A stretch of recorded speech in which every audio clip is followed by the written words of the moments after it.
Todas pueden ver el, la pantalla, ¿verdad? Que se está compartiendo. Sí, se observa. Bueno, pues hoy nos toca ver el segundo tema, corrientes epistemológicas y teóricas de la educación superior técnica en Bolivia, con tres subtemas, ¿ya? ¿Qué es y por qué epistemología? El segundo subtema, construcción de la formación técnica profesional como pensamiento, y finalmente la educación técnica como política pública. Y acá lo voy a detener un poco porque va a ser la primera parte. Es algo extenso y lo vamos a revisar en la siguiente de forma mucho más completa. Y como decía Linda, ¿no es cierto? Es decir, necesitamos conocer, por ejemplo, no les hemos compartido la 1565, por supuesto que no, porque todavía no va, pero es parte de la investigación. La siguiente vamos a comprender por qué el código del 55, el código Banzer, la razón y fundamentos de la 1565, la constitución de la norma Cinetec que va a matar al CENET, etcétera. Pero eso es asunto de la próxima sesión. Hoy nos vamos a evocar algo que ahí está en la imagen. Verdades, creencias, conocimiento respecto a la educación superior, técnica, tecnológica, y en este caso, a la formación. Bien rapidito. La imagen y dos conceptitos. Uno que les gusta a la mayoría hacer y que lo sacó y que ya es oficialmente válido. Wikipedia. La epistemología es una rama de la filosofía que se ocupa de estudiar la naturaleza, el origen y la validez del conocimiento.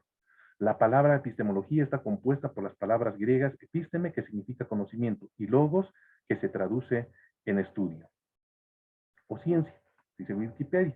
Pero mi enorme diccionario que tengo aquí, una enciclopedia grande de 10 tomos, ¿sí? Es más completito y me gusta mucho, dice en facilito, estudio científico, filosófico de las ciencias que tiene por finalidad determinar el origen y resultados de las teorías y las hipótesis. Entonces ustedes dirán, pero Agustín, entonces, ¿para qué esto?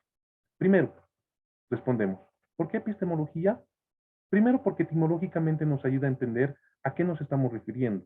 Y segundo, si es un estudio crítico filosófico de las ciencias, entendemos entonces a la educación técnica o a la formación profesional, antes de hablar de educación técnica, tecnológica superior, productiva, etcétera, que es el otro momento, entonces entender qué es y por qué se habla. En la anterior sesión, y por eso el repaso bien repito que hemos hecho, al entender el recorrido histórico o cronológico de la Constitución como ámbito de formación, como es la educación técnica, ¿qué sentido tiene? Entonces eso nos ha ayudado, es como encontrar sobre la mesa los diferentes componentes.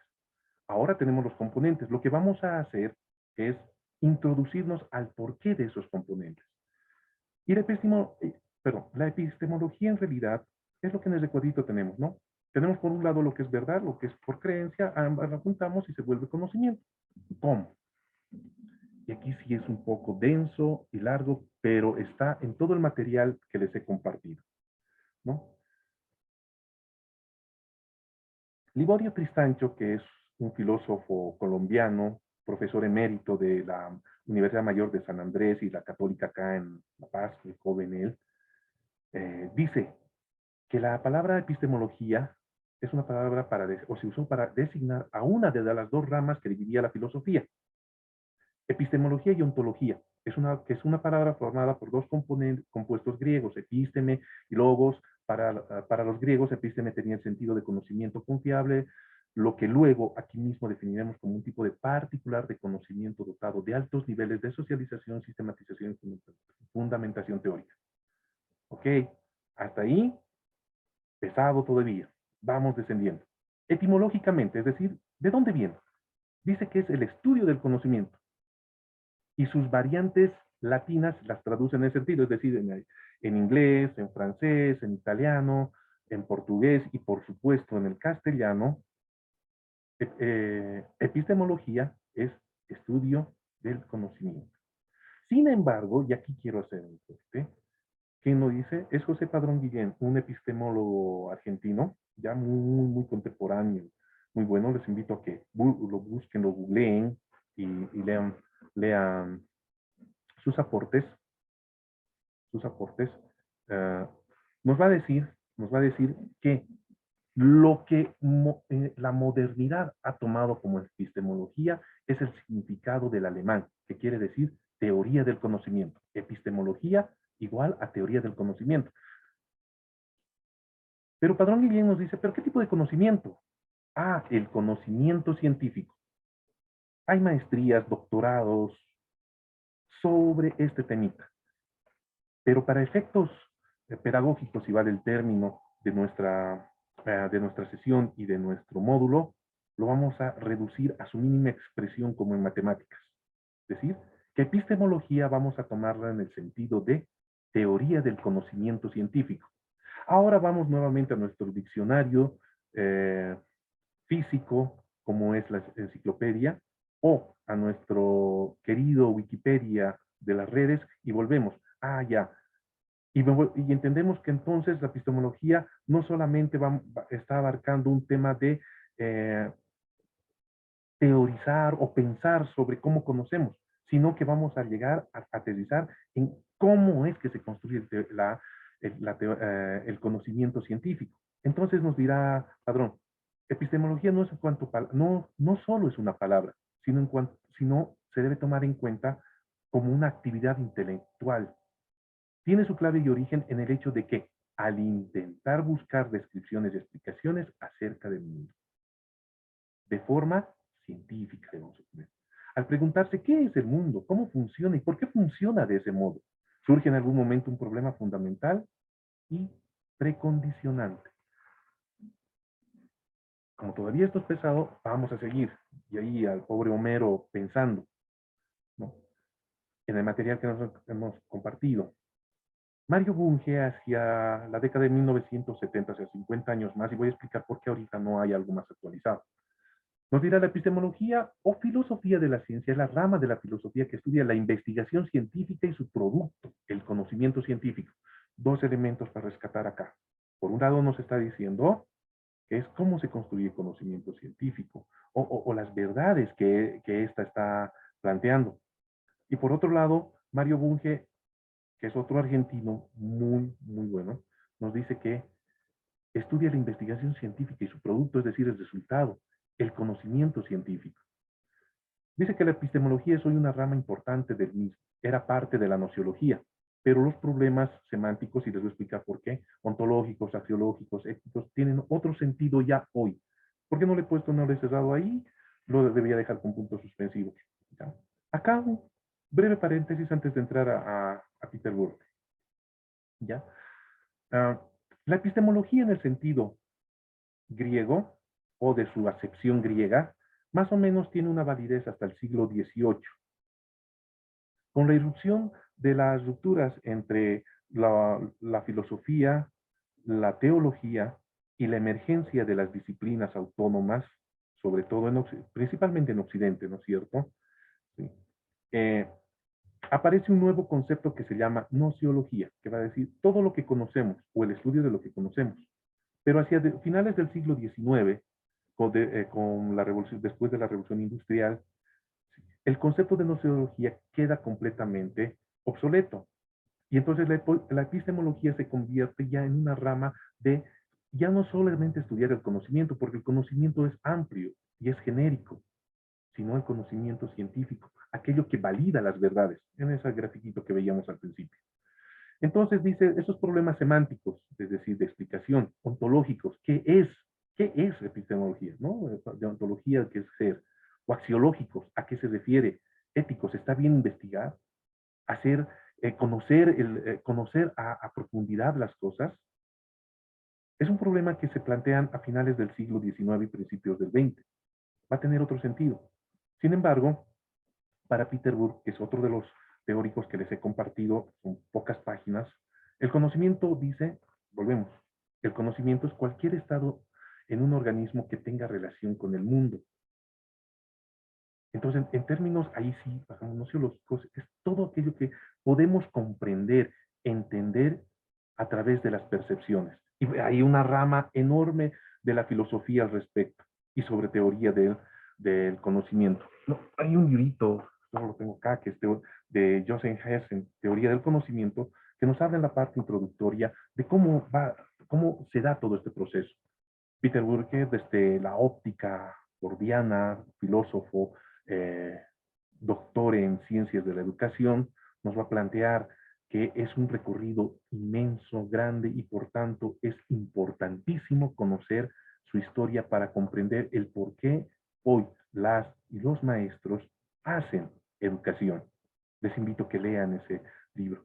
El conocimiento científico, nos diría Carlos Asti, que es otro autor que también lo he compartido, dice, es el resultado de una práctica consciente, básicamente en teorizar acerca de distintas entidades empíricas o formales. Ustedes ya conocen eso, ¿no?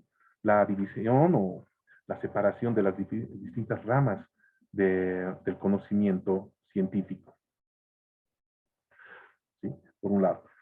Para ello, en todos los casos es necesario disponer de un lenguaje, una teoría inefable, es decir, que no puede expresarse en algún lenguaje. Es un contrasentido y si la hubiese no podríamos considerarla científica.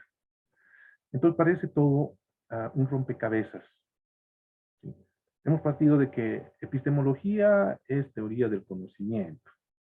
Entonces, pero teoría de qué tipo de conocimiento haya con las rupturas nociológicas y el desarrollo del conocimiento y la filosofía durante los últimos 2000 años, vamos a descender o vamos a aterrizar en filosofía del conocimiento científico, en otras palabras. ¿Ya? Y se va a fundamentar en eso, que solamente es una imagen, no la vamos a tener. Todo lo que se ha dicho adelante y durante 2000 años tiene que terminar en esto. Así es como se concibe finalmente todo lo que queremos saber o conocer, como nos dijeron los griegos hace 4000 años atrás. ¿Ya? Entonces la pregunta viene, como Michel Foucault diría, la ciencia como formación discursiva en tanto es conocimiento válido, pero la ciencia en tanto se vende como búsqueda del saber y la verdad, no tiene sentido sin una visión o mirada a la historia. La historia como escanciones, es decir, partes y componentes en el tiempo y espacio, que también está, sobre todo me gustaría que revisen la parte introductoria de arqueología del saber. ¿Ya? Y nos dirá, todo conocimiento tiene validez en tanto y cuanto explica las representaciones de un modo determinado. La constitución de la ciencia responde a ese criterio. Entonces, si esto es el conocimiento científico, no puede estar desligado de lo que es esto, y menos va a estar exento de todas estas explicaciones. Y aunque me odien, les voy a decir en facilito, revisen por favor todo el material, les voy a plantear lo siguiente. ¿Por qué hablamos de epistemología en la educación técnica? Hemos visto su formación y constitución tanto en América Latina como en Bolivia. Ahora, esa formación o esa constitución ¿deviene de qué? Es resultado de cómo se concibe la realidad y cómo se construye fundamento científico para hacer educación en general y luego educación técnica en particular. Y que para la segunda década del siglo XXI se va a llamar educación superior técnica, tecnológica, productiva. Que no solamente es en el contexto boliviano, aunque sea el puntal. Pero ya les digo, eso va a ser para el final. Sino el comprender cómo se ha dado, o mejor dicho, los momentos en que se ha dado, y que esos momentos responden a ciertas concepciones que determinan de una u otra forma hacer educación. Entonces, cuando Roberto nos decía, y el anterior compañero también nos decía, cómo durante, o por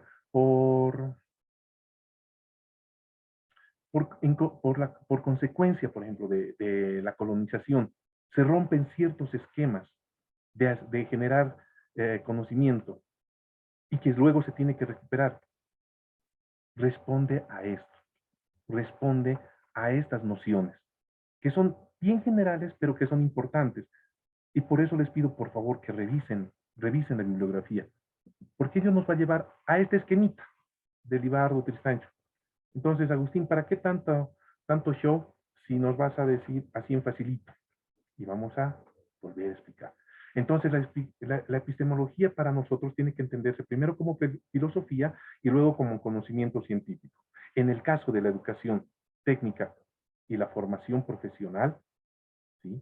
hasta 2010, antes de la ley 070, vamos a entender primero como epísteme. ¿Qué es la epísteme? Simplemente es conocimiento profundo de algo sobre algo, conocer, saber. Por eso epistemología. ¿Qué queremos saber? El porqué, la razón de la educación técnica. ¿Ya? Eso nos lleva a hacer una construcción científica. Entonces la pregunta es, ¿hay teorías científicas sobre la educación técnica, tecnológica y productiva? Superior, alternativa, inicial, prevocacional, etcétera, como habíamos visto en la anterior sesión. Se queda el signo de interrogación, ¿no? Y bajamos, descendemos, seguimos sobre epísteme. Entonces es la construcción del conocimiento en tiempo y espacio. Ajá. Entonces es comprender los diferentes momentos de la educación técnica y de la formación profesional y sus actores. Cuando hablamos de tiempo y espacio, quiere decir que por qué se dio de esa forma entre 1900 y 1930 antes la, de la emergencia del modelo de Warisata, o de qué forma la construcción o la promulgación del Código de 1955 plantea a la educación técnica como la formación de las masas trabajadoras y campesinas. Y de ese modo, ¿cómo explicamos que el código avance en la concepción del desarrollo de la industria a partir de la sustitución de importación por exportaciones, que finalmente va a determinar con la 1565 mejorar las condiciones laborales de las personas desde la educación, y todo en el ámbito de la educación?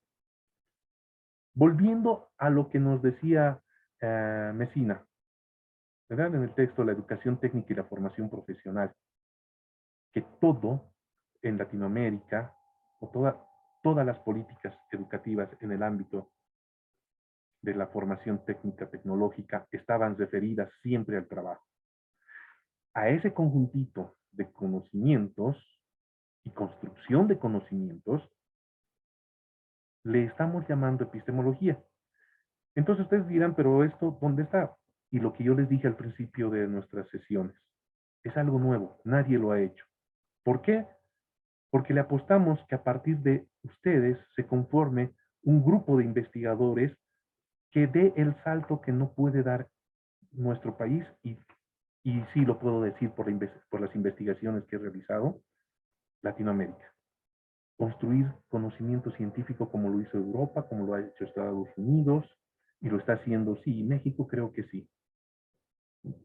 Entonces, en resumidas cuentas, todo lo que hemos hablado es cómo se estudian los conocimientos en momentos distintos, perdón, por ese error de taipeo ahí distinto. Entonces es hablar de cómo se ha construido, constituido, conformado la educación técnica y la formación profesional en nuestro país, no solamente como resultado de un momento histórico, sino que ese momento histórico es respuesta, o en términos dialécticos, ¿sí?, tiene relación con lo que se piensa, y viceversa. Cómo se piensa, se construyen políticas educativas. De ahí la importancia de por qué queremos hablar de epistemología. Y no por qué queremos, sino por qué debemos hablar de epistemología en la educación técnica, en la formación profesional.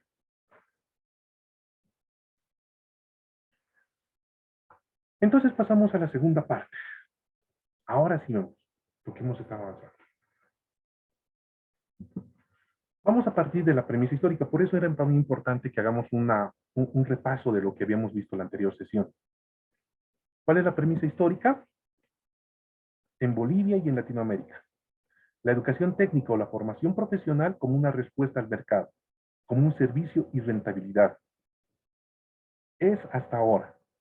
Cuando veamos el modelo educativo sociocomunitario y planteemos como ruptura epistemológica, por favor, les voy a pedir ahí, vamos a hacer un ejercicio, de la última sesión va a ser, ¿sí? Para este tema. Y nos va a ayudar a comprender la razón y el porqué de la importancia del modelo educativo sociocomunitario productivo. Y el porqué de la importancia de la educación superior técnica tecnológica en este momento histórico de nuestro país. ¿Sí? Sin desprendernos y desligarnos de que nuestra actividad como docentes, como directivos, como profesionales, ligados o articulados al ámbito técnico-tecnológico, está siempre, siempre en relación al trabajo, al mundo del trabajo. Y que la premisa histórica hasta este momento, o la hipótesis inicial diríamos, es que es una respuesta siempre al mercado. ¿Bajo qué consideraciones? Dos que ya la habíamos visto la anterior semana y que la vuelvo a traer, pero para analizar con profundidad. Esto.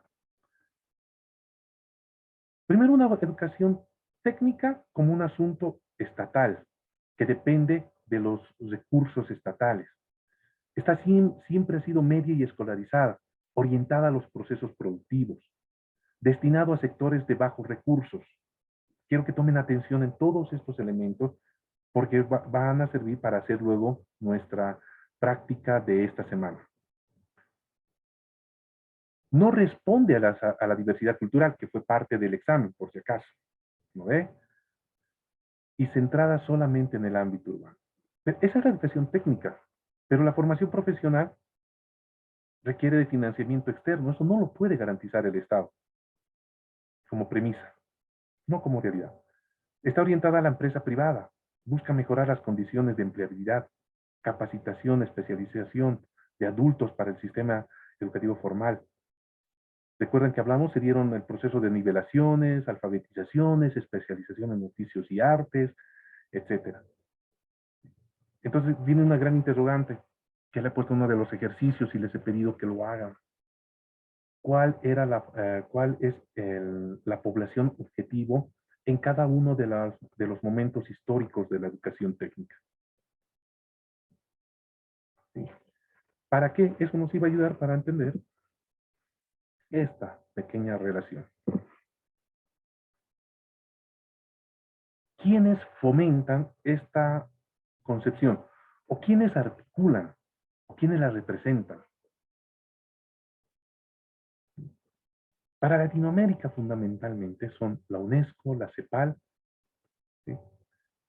La Organización Internacional del Trabajo, estas tres dependen de Naciones Unidas, mientras que la Organización de la Educación Iberoamericana, creo que se me fue el significado del acrónimo, pertenece más a los entes de cooperación española. ¿Ya? Estas cuatro instituciones o instancias o entes, si quieren, supranacionales, por utilizar un término muy actual, convierten esta relación en esto. En lo último, por favor, en cómo configuran el pensamiento educativo en Latinoamérica y Bolivia. Entonces, la hipótesis de la que partimos, y eso es hipótesis, y que puede ser refutada en el transcurso de esta maestría, y que ustedes luego con su profundización y cuando hagan su tesis pueden refutarla o sostenerla o ampliarla, está diciendo que esta forma de hacer educación que vemos tanto a la derecha como a la izquierda ha sido configurada por estos organismos. Por lo menos la literatura existente, la investigación, y desde la misma UNESCO, por si acaso, creo que revisen el último documento que les he pasado de UNESCO de 2010, que es muy bueno, porque el del 2021 solamente habla de cómo está el estado de formación de los profesionales de la educación superior técnica tecnológica, ¿no? A propósito de una entrevista también que me hicieron el año pasado, está mucho de los datos que hemos proporcionado ahí. Este documento me parece muy importante, que es de 2010. Me parece un documento serio de la UNESCO, en el sentido como eh, refleja la educación superior técnica y universitaria. Pero también están los documentos de 1980. Hay un documento que les he compartido, que es antiguito, 1977, a esta parte. Y en todas ellas, tanto UNESCO, CEPAL, OIT, van a plantear esta forma de pensar de la educación técnica, que se va a convertir luego en política de Estado. ¿Ya? Entonces aquí voy a hacer un pequeño paréntesis, voy a detener mi presentación para que ustedes, por favor, me retroalimenten. Hasta acá. ¿Qué se entiende? ¿Qué no se entiende? ¿Estamos de acuerdo? ¿No estamos de acuerdo? ¿Qué hemos podido revisar? Adelante. Para hacer a mitad de nuestra sesión sincrónica hoy, un pequeño respiro. Pues ya saben, el break es conmigo con participación. Los que no van a participar pueden tomar su cafecito, terminar de almorzar en este domingo. Vamos adelante. Si no, ya saben, aplico la dedocracia. Buenas tardes, licenciado. No sé si me escucha. Adelante, fuerte y claro escucho.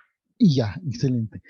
Para mí no ha quedado muy claro la diferencia conceptual entre lo que entendemos por epistemología y gnoseología. Ok. Eso Bien. tal vez un poquito, licenciado. Muchas gracias. Ya. Les dije, esto es pesadito y he tratado de resumirlo lo más que he podido. Gnoseología. Perfecto. ¿Alguien más? ¿Otra participación?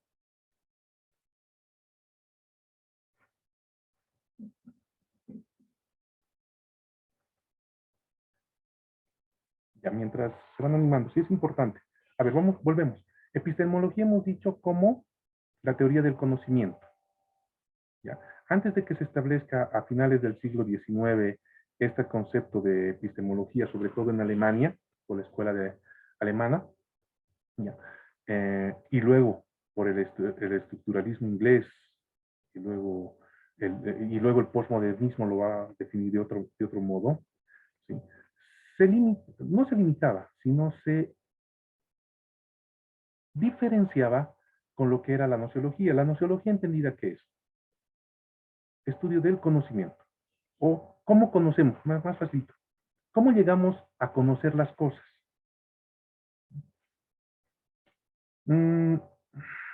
Desde mi formación marxista, por ejemplo, planteamos que el conocimiento es una actividad principalmente humana, una actividad mental, mejor dicho, pensamiento. Y el pensamiento nos ayuda a conocer. Es decir, cómo interpretamos la realidad, cómo explicamos la realidad. Eso es nociología. Para los que están en el Beni, ¿cómo se explican que son venianos o venianas? ¿Cómo se explican o qué explicación le dan a el por qué son docentes o profesionales de educación técnica? ¿Qué es Bolivia? ¿Qué es una mesa? ¿Qué es un pupitre? ¿Qué es un libro? Eso es nociología, la explicación. Michel Foucault nos dirá, en el proceso de construcción de los conocimientos, vamos avanzando desde lo más simple hasta lo más complejo. En un momento podemos tener una percepción de lo que es mesa, como un mueble, pero en otro momento podremos tener una concepción o una percepción de lo que es artísticamente una mesa o estéticamente una mesa. Si bien la función fundamental de lo que significa mesa es el de que tenga 4 patas y sirva de soporte como una, como una significación simple y banal, En otro momento significará, por ejemplo, un mueble alegórico o un símbolo de estatus. Eso es nociología. Cuando hablamos entonces de epistemología es entender por qué llegamos a esa conclusión de ser mesa estética, mesa ornamental o mesa estatus. La nociología nos va a terminar diciendo la razón del por qué le damos ese significado, mientras que la epistemología nos va a decir por qué hemos avanzado hasta ahí en distintos momentos. En términos, a ver, educativos, yo no soy del área, pero voy a tratar de hacer un parangón. Durante las sociedades esclavistas, ¿cómo era la educación? Nociológicamente vamos a entender que solamente los hombres y mujeres libres podían, o fundamentalmente los hombres libres podían acceder a la educación. Y si nos retrotraemos a Platón o Aristóteles, nos van a decir cuáles deberían ser las funciones de la educación. Hasta ahí es conocimiento. Ese conocimiento lo ponemos a un ladito y vemos en la Edad Media qué era la educación o cómo era la educación. Y vamos a entender de otra forma. ¿Sí? Que estaba referida, por ejemplo, a las 4 especialidades, se me fue en este momento el término, todo lo que debía estudiar la teología, la ética, etcétera, ¿verdad? Y solamente con dos ejemplos de noción, de comprensión, armamos y decimos el por qué se ha dado de esta forma y cómo se ha dado de esta forma en este momento y cómo se ha dado de esta otra forma en este otro momento. Esa es la epistemología.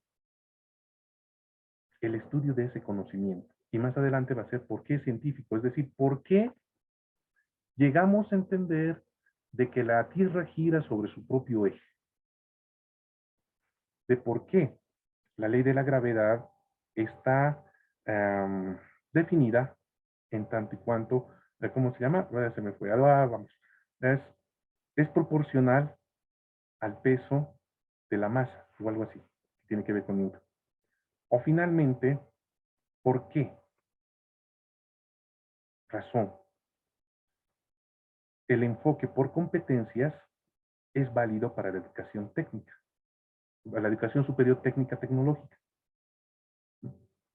Y en ese trajín, como nos dice también Mario Bunge, que está más adelante, o mejor dicho, Thomas Kuhn, nos dirán, ¿y por qué tendría que ser de esa forma? ¿Por qué la educación o el enfoque por competencias es válido? No. ¿Por qué? Por citar alguno. Resumiendo entonces, esa es la importancia de por qué hace bueno, la nociología la hemos planteado solamente como un elemento, en este momento, colateral, si vale el término, para diferenciar. No es importante, si no tendríamos que hablar de teoría del conocimiento, y la idea no era esa, y no es en definitiva. Simplemente porque alguno de los autores lo diferenció, y yo lo puse y lo amplió para que tengamos idea de ello. Porque la idea fundamental es que comprendamos desde la epistemología el por qué el profesor Rodríguez en 1826 funda las escuelas de artes y oficios. ¿A qué respondía? ¿Por qué Isidoro Belzu fomenta la especialización en algunas artes? Y finalmente, hasta 1945, antes de la fundación de la Escuela Superior Pedro Domingo Murillo, todas las políticas estatales en Bolivia y además en Latinoamérica, porque me gustaría que revisen toda la bibliografía, los estados latinoamericanos van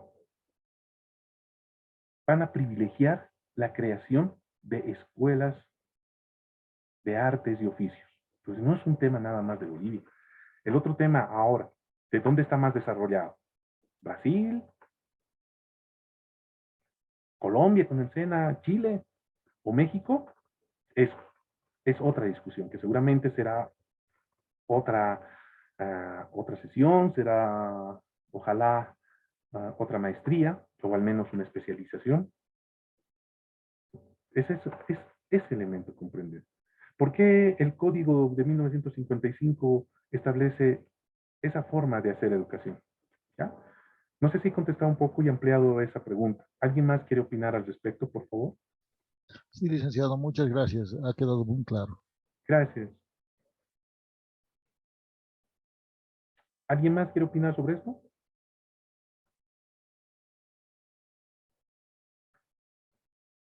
Ya. Bueno, antiguamente decían que cuando no hay preguntas es que todo se ha entendido o que nadie ha entendido nada. Lo bueno es que vamos a poder retroalimentar esto, el video va a estar colgado y bueno, ya saben, o está en mi página, en mi canal de YouTube, también va a estar en la plataforma. ¿Sí? Traten de revisar con la presentación. Adelante, ¿quién quiere hablar? Listen, Adelante. listen. ¿Quién? Dante. Muy buenas tardes. Sí, Dante, adelante. bueno, ¿cómo está, Listen? Un gusto. Soy el participante Dante Omar Chura Segarra. Y la verdad es muy interesante, Listen, ¿no? Lo que nos acaba de compartir en la breve explicación, ¿no? Bueno, solamente algo tal vez aportando, ¿no? Yo recuerdo bien, ya hace unos años atrás, hacía un diplomado donde nos decía el docente, ¿no? ¿Cómo podemos diferenciar de qué institución es la mejor que la otra? Nos decía, ¿no? Bueno, y pensándolo bien, ¿no? Si nosotros buscamos en el Internet, en Google, ¿no? Y ponemos la mejor universidad del mundo, con seguridad nos va a salir pues la Harvard, nos va a salir tal vez la UNAM, ¿no? ¿Y por qué será? Nos preguntamos, ¿por qué será la mejor universidad? ¿Cómo puedo ser que mi universidad, mi instituto, mi unidad educativa, mi centro de educación alternativa sea mejor que el otro? Bueno, bueno, les decía que si es que nos fijamos en el Internet, pues nos va a salir esas universidades y será porque sus docentes serán altamente calificados, será porque tendrá una infraestructura pucha, elegante, será porque son grandes de ojos verdes, no sé. ¿Por qué será la mejor? Bueno, y aquí, bueno, saco la conclusión, es el punto muy importante, ¿cómo puedo determinar que una universidad sea mejor que la otra, una unidad educativa? Pues es cuántas investigaciones realiza. Yo me acuerdo hace unos 9 años atrás, la Universidad Pública del Alto, si no me equivoco, allá tiene un subcentro, allá en la localidad de Patacamaya, salió un joven que de la basura sacó le llamó Wal Boliviano, de la basura, ¿verdad? Un Wal Boliviano. Mire, un trabajo de investigación ha hecho sobresalir la universidad, la institución. Imagínense 2 trabajos de investigación, ¿no? Entonces, entonces, ¿cómo puedo determinar? Es mediante las investigaciones. Ese pequeño aporte, querido licenciado. No, Dante, de hecho, muchas gracias. Evidentemente, como decía Michel Foucault, ¿no es cierto? Que eso lo hemos citado. Si no comprendemos la historia o el recorrido histórico del conocimiento, tampoco podemos entender por qué se da de una u otra forma ahora el conocimiento científico. Cuando hablamos de qué es, o por qué es la mejor universidad, o de qué depende la universidad, es lo que Jack Derrida nos dirá más adelante, y lo vamos a ver en la siguiente clase, cuando hacemos o existe la noción de la crisis de las ciencias. ¿Sí? ¿Qué es lo científico? ¿Realmente existe lo científico? Estas posturas postmodernas nos van a ayudar a entender también las concepciones decoloniales, descolonizadoras en nuestro continente, ya como la de Sousa, el portugués, y en nuestro país a los hermanos Bautista, sobre todo a Rafael Bautista, ¿no? Y que sí lo vamos a ver, lo vamos a leer la próxima semana para el caso de la educación técnica, tecnológica y productiva, ¿ya? Ese es el punto al que tenemos que llegar a reflexionar. Si podemos preguntarnos por qué una universidad es mejor que la otra, también tenemos que preguntarnos por qué la educación técnica tecnológica ha estado siempre referida al mercado. ¿Tendrá que seguir referida al mercado laboral? ¿Deberá siempre educación para el trabajo? Hay dos textos de la currícula en Cuba. ¿Cómo es? Pero es sobre elementos curriculares de la educación superior técnica en Cuba. Y también sigue siendo el mismo argumento. Es decir, el trabajo. Y si revisamos la, la estructura curricular del Ministerio de Educación en Bolivia también está referida al trabajo. Entonces, la actividad que hacemos en los institutos técnicos tecnológicos, dado que esta es una maestría dedicada específicamente para las y los profesionales de este ámbito, tiene que ser en ese sentido. El rector de Apolo, que creo que hoy no ha entrado, no sé si está, el otro día me decía una verdad a propósito y agradecerle la invitación que me hizo a su instituto sobre la investigación que estamos haciendo. Me decía que la importancia de conocer la historia de la educación técnica en las y los profesionales del instituto, porque se ha replicado el video que hemos hecho y además la conferencia que dimos el año pasado, es de un sentimiento de apropiación, de pertenencia a lo que hacemos. Y con eso vamos a la segunda parte de nuestra exposición.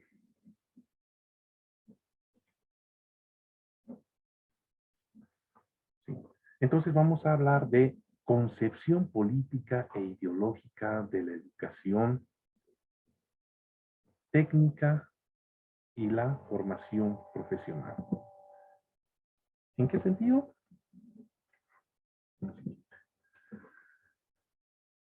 Voy a hacer un poquito para ver.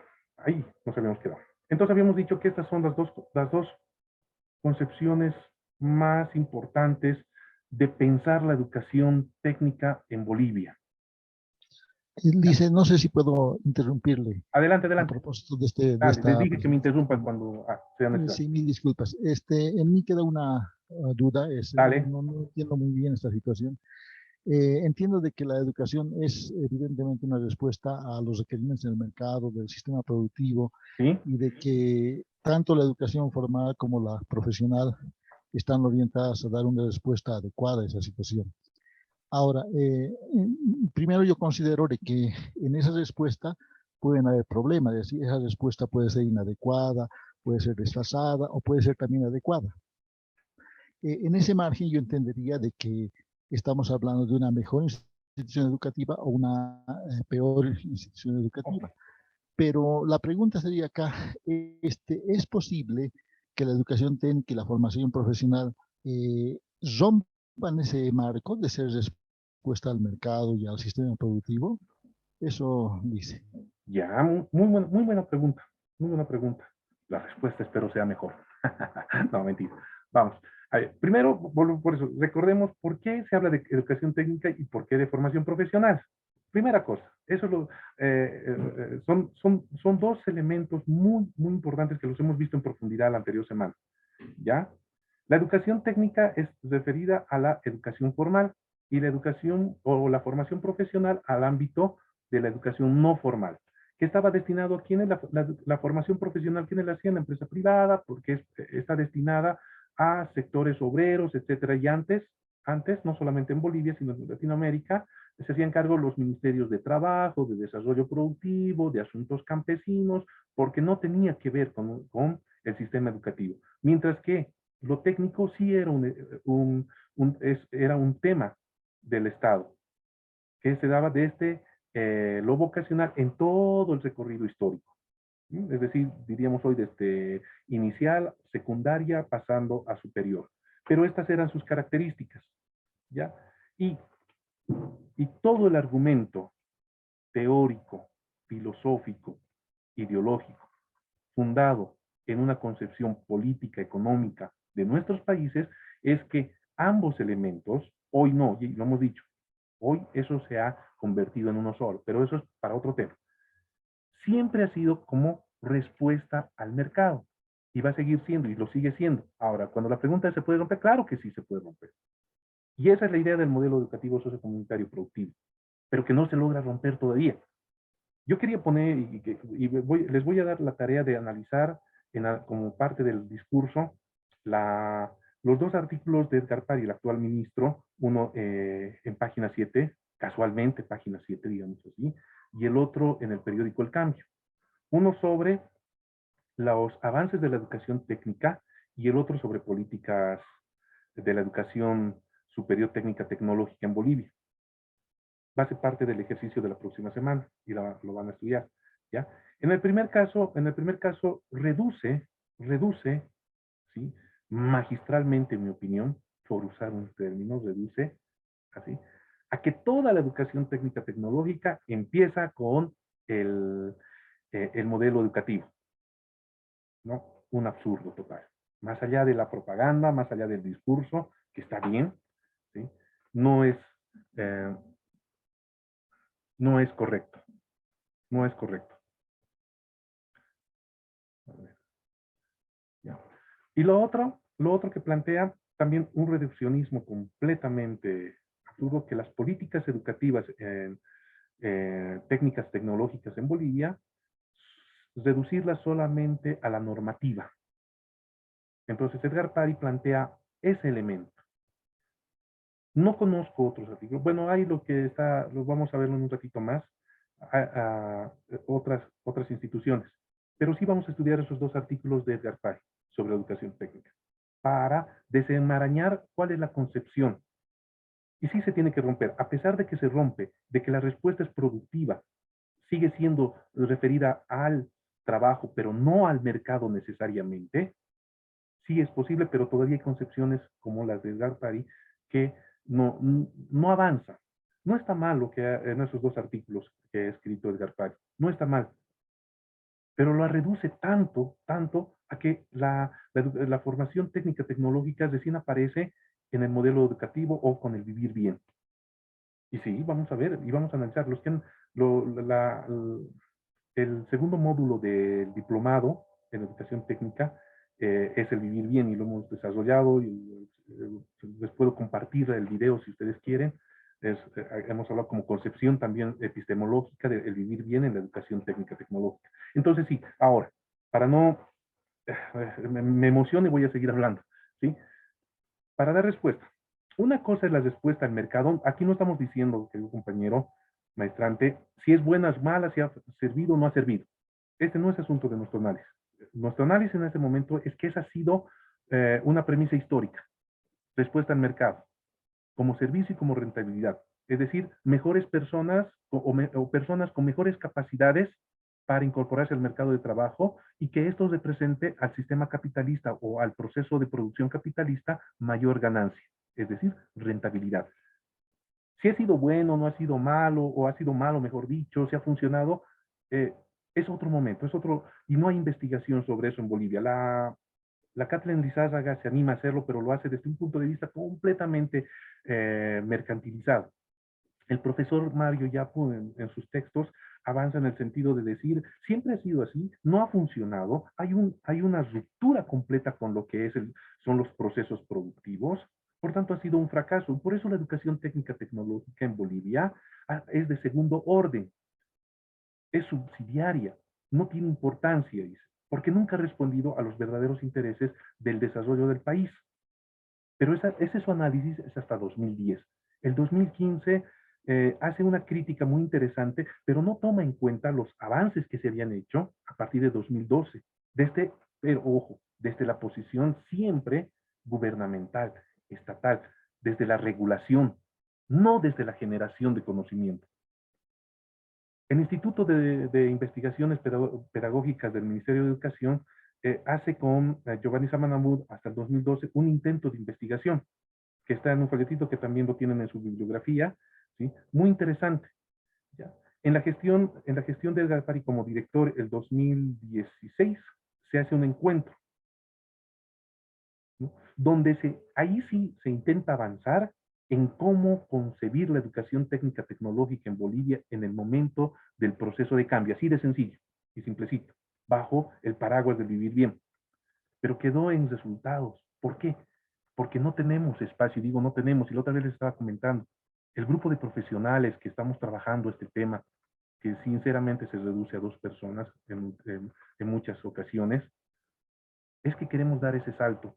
Es decir, no solamente la educación técnica tiene que ser vista como un ámbito normativo en este momento, sino comprender estos 2 elementos, ¿ya? Entonces, para ir avanzando, si no, nos mata el tiempo, y yo quiero acabar esto y hablar de lo otro. ¿Ya? Entonces, vamos a tener eso. Primero, Representantes. ¿Quiénes son esos representantes, hemos dicho, de esta concepción política e ideológica de la educación técnica? Estas organizaciones. Es hipótesis. Alguien me puede contradecir, todavía es una hipótesis de trabajo, pero que está muy bien sustentado por el material que tenemos, por la bibliografía que existe y por los estudios realizados. Un déficit increíble en Bolivia. Increíble. No existen estudios. Lo único que hace UNESCO o la CEPAL o la OIT cuando habla, o la OEI cuando habla de educación técnica en Bolivia, es referirse a la 350. Pero cuando desglosa Argentina, Brasil, Ecuador, se habla de personas que escriben, que piensan y aportan sobre la educación. Entonces, por eso digo, estos son nuestros referentes que han posibilitado que formemos estas tres corrientes. Primero, el desarrollismo. A su modo y en su momento, las cuatro hablan de una educación técnica y formación profesional. Y hoy diríamos educación técnico-profesional productiva, así está conceptualizado para nuestro ámbito en Bolivia, educación superior técnica tecnológica productiva, hablan del desarrollismo. ¿Qué es el desarrollismo? Industrialización por sustitución de importaciones, mejorando así los términos de intercambio y disminuyendo la brecha entre los países. La educación técnica con ese objetivo, para disminuir la brecha entre los países, ¿no? 1950 para adelante, 1973, 1994 con la 1565. ¿No? Cuando revisemos la norma Cinetec, no el procedimiento, sino la concepción, que eso es lo que necesitamos ver, van a comprender mejor esta parte. Pero además, una segunda corriente epistemológica, si quieren ideológica, ahora llámenle, la inclusión social. A su modo, y en los últimos años, sobre todo, la UNESCO. La UNESCO, con mucha fuerza, desarrolla la concepción de la inclusión social en la educación superior técnica tecnológica. ¿Qué quiere decir eso? Que son acciones de mejorar la habilidad, la oportunidad y la dignidad de las personas que se encuentran en desventaja debido a su identidad, para que puedan participar en la sociedad. Entonces, hace 2 semanas atrás estábamos hablando de cómo es la concepción inclusionista de mejorar las condiciones de vida de las personas a través de una mejor educación. Y esa mejor educación tiene que ser referida al mercado. ¿Cuáles son esas poblaciones en Bolivia en situación de riesgo, se llaman, se me fue el término, ¿no es cierto? O personas que están en desventaja social, se llama. En Bolivia es básicamente mujeres, niños, niñas de la calle, personas adultas que no han concluido la educación formal, es decir, no han terminado el bachillerato, por así decirlo, y que necesitan ser más productivas. ¿Alguien está con su micrófono encendido? Por favor, le voy a pedir. Javier, Linda, si me ayuda, por favor, con eso. Muchas gracias. Y lo hemos visto en la anterior sesión. Y la próxima vamos a ver precisamente políticas específicas. Y vamos a encontrar que en algunos discursos de nuestras actuales autoridades existe este discurso, la inclusión social. ¿No? Y ahí vamos a desenmarañar si la 350 lleva alguna de estas. Y una que es más o menos marginal y que podría ser en términos de la década de 1990, considerada como asistencialismo, y que se ha dado, y que en la época sobre todo de las reformas estructurales de primera generación, es decir, la que viene con el 21060 y la descentralización de la educación, tiene que ver con esto. Con algo orientado a resolver problemas sociales a partir de la asistencia externa en lugar de generar soluciones estructurales. Dicho de otro modo, la educación no formal, por ejemplo, la que antes de desde la 350 o la 562, la vamos a lanzar también, por ejemplo, Infocal. Y vamos a avanzar también la siguiente sesión, qué es Infocal y cuál es su papel importante en la constitución de la educación técnica en Bolivia. ¿Sí? O las ONGs plantean, por eso digo que puede ser transversal, porque plantean que mientras las poblaciones empobrecidas, no solamente de Bolivia, sino de Latinoamérica, puedan tener acceso a condiciones de educación técnica que les permita mejorar su acceso al mercado, van a mejorar también su acceso a mejores condiciones de vida. Dicho de otro modo, ¿ya?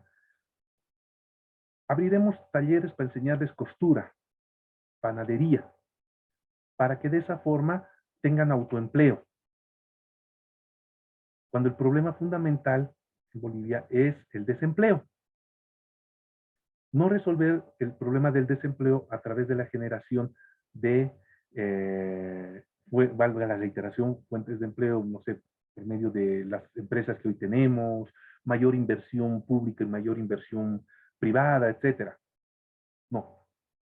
Resolver eso. O que sepan, no sé si se acuerdan, varios de los planes laborales que había hace 20 años atrás, algunos se deben acordar, por ejemplo, de las juntas vecinales por alimentos que salgan a construir las calles, pero había que enseñarles un poco de albañilería. Y algunos institutos de formación técnica durante la época neoliberal que pertenecían a algunas universidades, etcétera, mejor dicho, pertenecían al Servicio Nacional de Educación Técnica, se prestaron a ello. Y no porque lo hicieran ellos, sino porque era parte de la forma de pensar la educación en ese momento. Entonces, desarrollismo, inclusión social, asistencialismo, como concepciones grandes, como corrientes epistemológicas, determinarán más adelante y en otro momento cómo se debe hacer educación técnica en Bolivia. Hasta el 2010, hasta ese momento en que nosotros le llamamos la ruptura epistemológica. ¿Sí? Ahí siempre estamos debatiendo con colegas este tema. Tengo una, dos personas a lo mucho y otras más que les interesa y nos reunimos a veces, hacemos tertulias sobre este tema y estamos claros y claras en que hay que romper esto. Pero esto deviene, o mejor dicho, va a tener consecuencia que políticas públicas, ya les decía. ¿Y quién es la encargada de eso? El Estado, el sector privado a través del sector privado, las ONGs y la cooperación. Cuando hablo del sector privado, es la empresa privada que hemos visto desde el 50 hasta el 2010, uno de los actores fundamentales para la formación profesional. Las ONGs a través del asistencialismo o las políticas de inclusión social, de donde se van a nutrir ¿quiénes? Los CEAS, los Centros de Educación Alternativa hoy conocidos. ¿Ya? Alguna vez hemos hablado esto con el profesor, se me fue el nombre, que fue viceministro de Educación Alternativa, Noel Aguirre. Él viene de la educación popular y él está y en los artículos, y les invito a que lean sus artículos de su columna que tienen La Razón, y hay uno muy bueno que sacó hace un par de meses sobre la educación técnica. Plantea precisamente este tema, que viene de resolver problemas estructurales a través solamente de paliativos. Y la educación, y sobre todo la Iglesia católica, es la que, y luego en realidad la mayoría de iglesias, las que han fomentado, porque su concepción es esa, no porque sean culpables necesariamente. ONGs en el mismo sentido, ¿ya? Y la cooperación internacional. La cooperación internacional financia o dirige sus recursos en función de estos elementos o de estas corrientes, ya sea para el desarrollo, ya sea para que sectores vulnerables de la sociedad, postergados, etcétera, discriminados, todo lo que le podamos llamar, se incluyan, o para resolver problemas inmediatos de desempleo, de falta de educación, etcétera, a través del trabajo. Hasta ahora tenemos una de las que sigue trabajando, como es la cooperación suiza. Y algunos de ustedes son beneficiarios en sus institutos de ello. ¿Y cuál es su visión? Generar mejores condiciones de empleabilidad. ¿Para qué? Para incorporarse al mercado en mejores condiciones, vuelvo a reiterar, en mejores condiciones. Para ello necesitan los institutos fortalecerse, mejorar la currícula, etcétera, y todo el discurso que conocen. ¿A qué estás respondiendo? A una de estas lógicas, si es que no es a dos o a todas. Y el modelo más adelante nos dirá, no, no es eso. No es eso. Y la pregunta entonces queda, ¿cuánto hemos avanzado entonces de eso? Esa es la tarea. Creo que los próximos 5, 6 o 10 años tiene que ser futuro. Si no, no hemos avanzado nada. sino el modelo educativo sociocomunitario productivo sigue en el papel, a pesar de lo avanzado que es.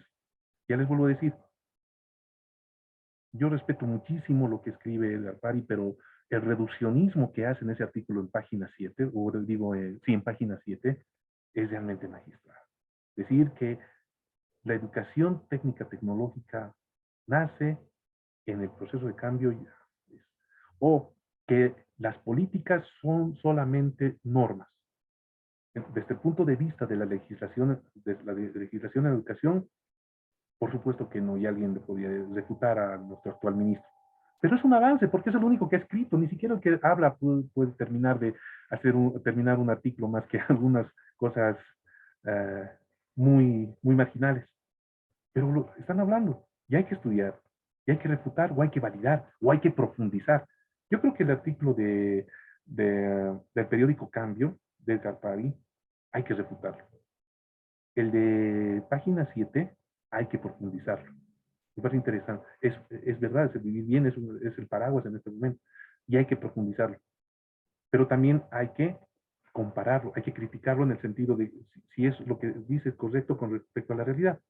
Solamente se reduce a la normativa, a la creación de más institutos técnicos tecnológicos, cuando no tienen infraestructura y no tienen condiciones mínimas de desarrollar conocimiento. Y cuando habla de innovación e investigación, ¿cómo podemos hacer innovación si no es a través de la investigación? Y para hacer investigación no se reduce a los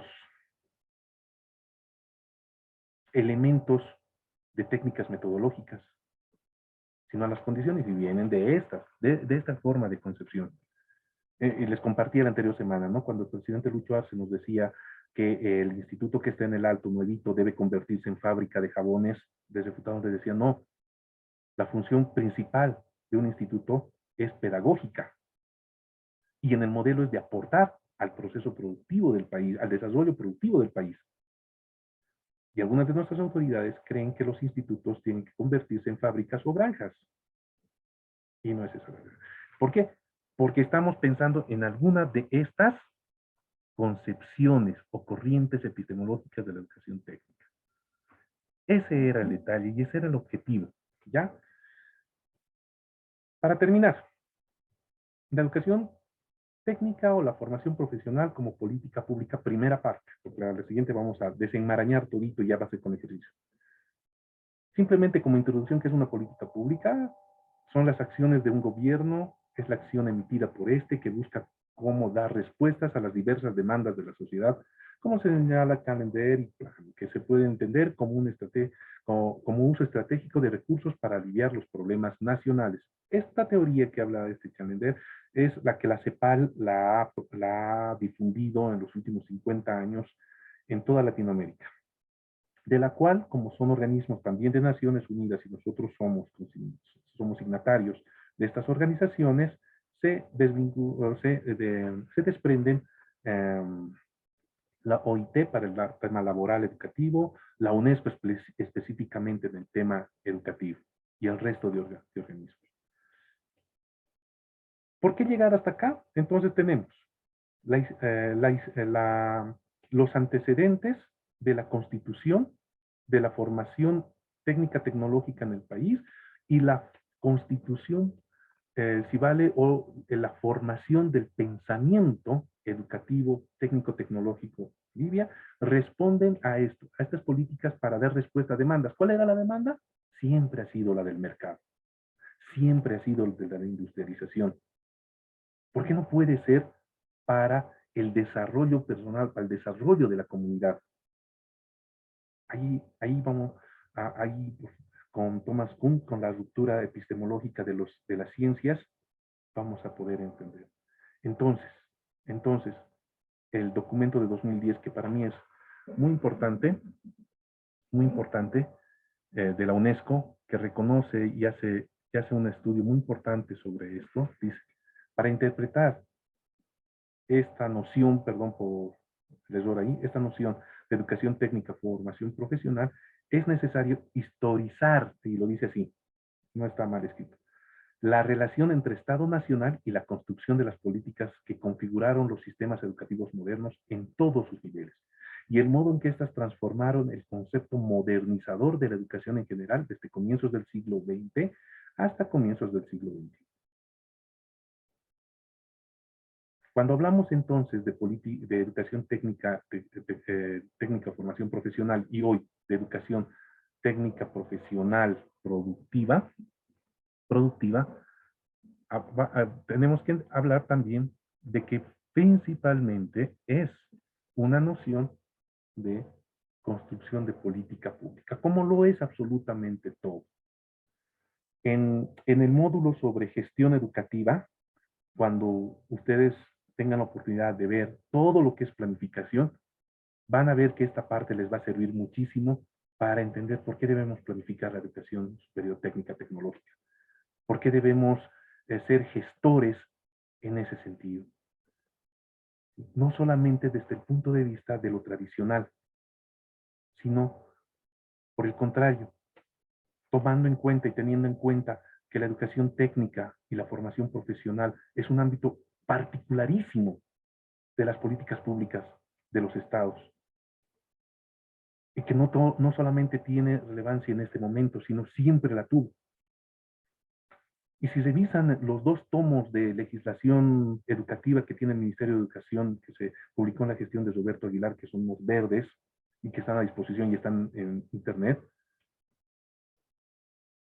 que en mi opinión debía ser no una maestría, pero por lo menos un diplomado de estudiar legislación educativa. Increíble cómo en 1926 los decretos básicos o los primeros decretos de Sucre y de Bolívar plantean cómo debía ser la educación, como alguien dijo, exclusiva, por ejemplo, no inclusiva.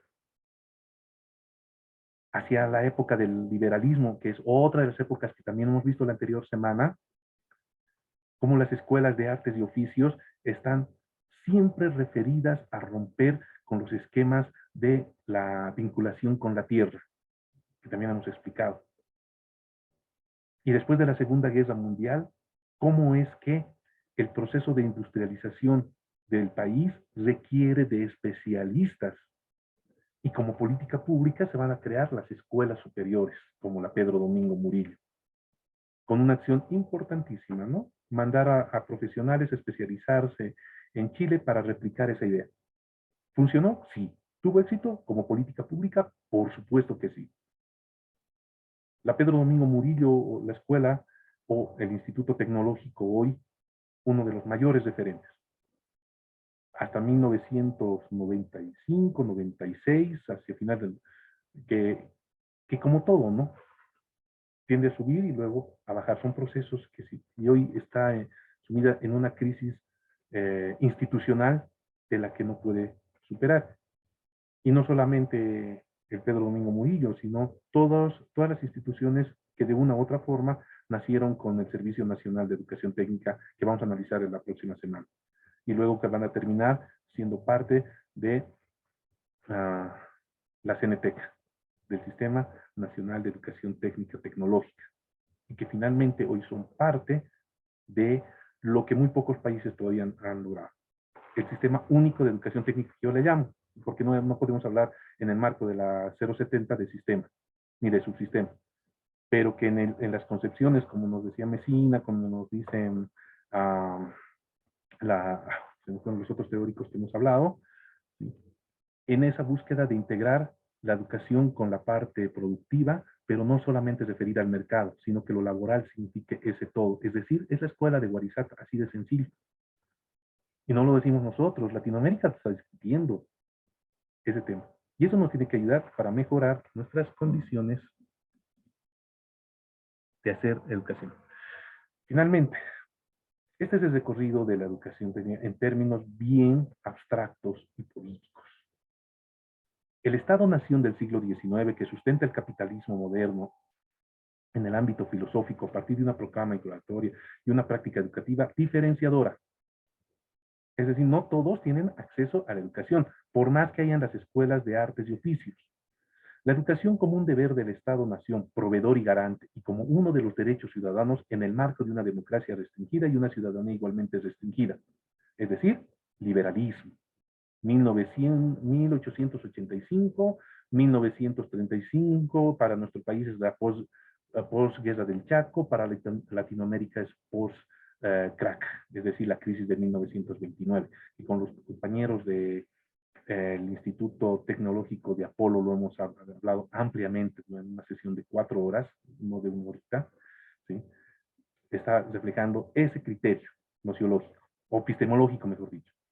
El tercero, el Estado benefactor de la primera mitad del siglo XX, que concibe la educación como un bien público, en el marco de una voluntad general hacia el bien común, y el Estado neoliberal de la última mitad del siglo. Es decir, lo que nos decía uno de los compañeros maestrantes, el Código de Nacionalismo Revolucionario de 1953, que va a ser reforzado con el Código Banzer de 1973, y va a tener, no sé si una ruptura, pero sí un desvío en este ámbito con la 1565, cuando la concepción neoliberal ve a la educación en general como un servicio y a la educación técnica como algo que solamente tiene que servir a la empresa privada, rompe con todos esos esquemas, así es de lo más absurdo, ¿sí? La Escuela en Acción, hay un libro que ha publicado recientemente la editorial Siglo XXI, es muy bueno para entender esa parte. Y finalmente, las corporaciones globales transfronterizas del siglo XXI que desplazan al Estado-nación del escenario político y sustentan la educación como cualquier mercancía en el capitalismo globalizado.